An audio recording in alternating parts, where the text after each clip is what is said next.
Good morning. Let's start. Mr. Fussy. Mr. Fussy was fussy about everything. Absolutely everything had to be neat and tight and at the proper place.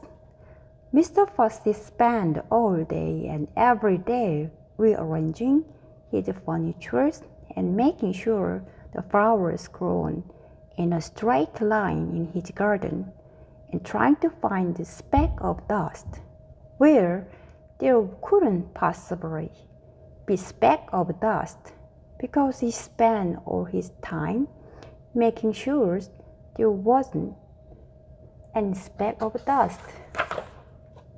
One fine morning, Mr. Fussy was having breakfast. He was very fussy about what he ate. He opened the marmalade pot. "Aha!" he exclaimed. "It's got bit in it." And he spent the rest of the morning separating the bit of the marmalade. Or, if you prefer, the marmalade from the bit. Fussy or the fussy pot, people used to call him. Then Mr. Fussy went out into his garden and spent the rest of the day straightening out all the blades of grass on his lawn. Fussy or the fussy pot. That evening, Mr. Fussy was in his kitchen ironing his shoelaces when he heard a crash outside. "What to do?" he murmured to himself, and hurried outside to investigate. There, with a broken garden gate in one hand, an old battered suitcase in the other, and a sleepless grin on his face, stood an untidy person, Mr. Clumsy. "Oops," he said, holding up the garden gate.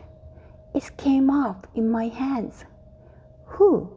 sputtered Mr. Fussy, looking in horror at his garden gate. "Are you?" "I'm Mr. Clumsy," replied the untidy person, glaring, and he stepped forward to shake Mr. Fussy's hands, but tripped over and fell on the lawn.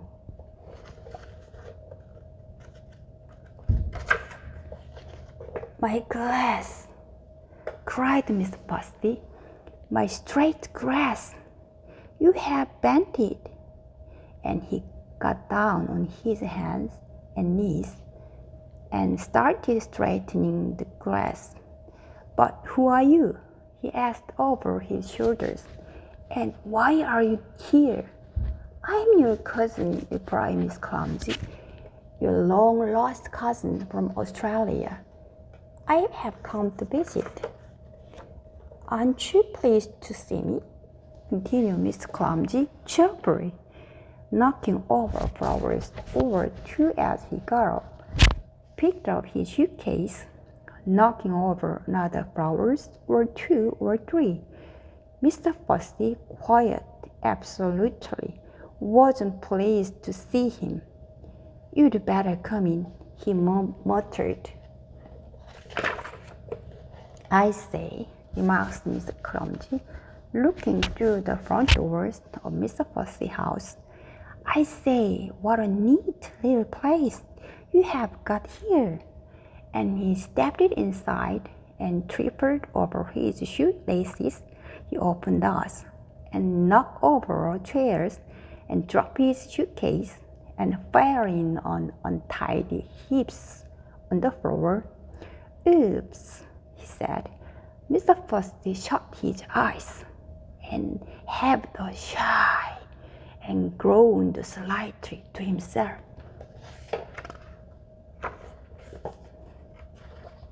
Later that evening, after Mr. Fussy had cooked them a meal, and after Mr. Clumsy had helped with washing up two broken places and sat down to talk, Mr. Fussy said, and he always did, in a neat and tidy fashion. Mr. Clumsy sat, as he always did, in a not so neat and tidy fashion. "How long are you staying?" asked Mr. Fussy. "Oh, I don't know," grinned Mr. Clumsy. "A few days? A week? A year? I haven't decided." When he awoke in the mornings, Mr. Fussy jumped out of bed and went into bathrooms. "Oh no," he gasped. "Oh no, oh." Mr. Clumsy had been there before him.